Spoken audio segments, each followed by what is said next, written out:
Kalaboso naman ng isang delivery rider matapos mahulihan ng mahigit 100,000 pisong halaga ng marijuana.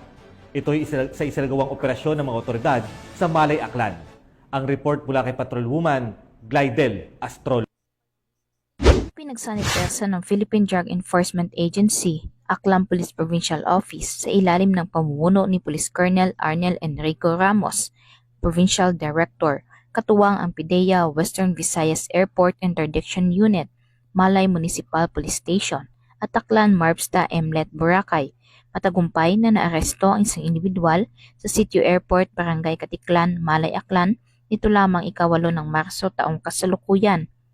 Kinilalang arestado bilang si alias Daguno, isang delivery rider at residente ng nasabing barangay. Sa isinagawang operasyon, nakuha mula sa kanyang pag-aari ang isang brick na pinaghinalaang marijuana dried leaves, pati na rin ang 18 sealed transparent plastic packs na naglalaman ng hinihinalang marijuana dried leaves. Kasama rin sa mga nakumpiska ang 23,000 pesos na ginamit bilang buy-bust money at iba pang mga non-drug items.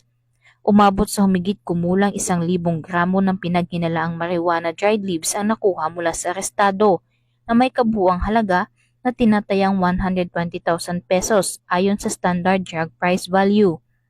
Ang arestado ay kasalukuyang nasa kustudiyan ng Malay Municipal Police Station at harapin ang kaukulang kaso kaugnay sa Republic Act 9165 o ang Comprehensive Dangerous Drugs Act of 2002. Ang operasyon ay nagpapakita ng mahusay na koordinasyon at pagtutulungan ng mga ahensya ng gobyerno sa paglaban sa iligal na droga at sa pagtutok sa seguridad at kaligtasan ng komunidad sa Aklan. Ang matagumpay na operasyon ay patunay ng patuloy na pagsusumikap ng mga alagad ng batas na sugpuin ang iligal na droga sa rehiyon ng Western Visayas. Mula dito sa Police Regional Office 6, ako ang inyong PNN Correspondent, Patrolwoman Glidel Astrologo, alagad ng batas, tagataguyod ng Balitang Pulis.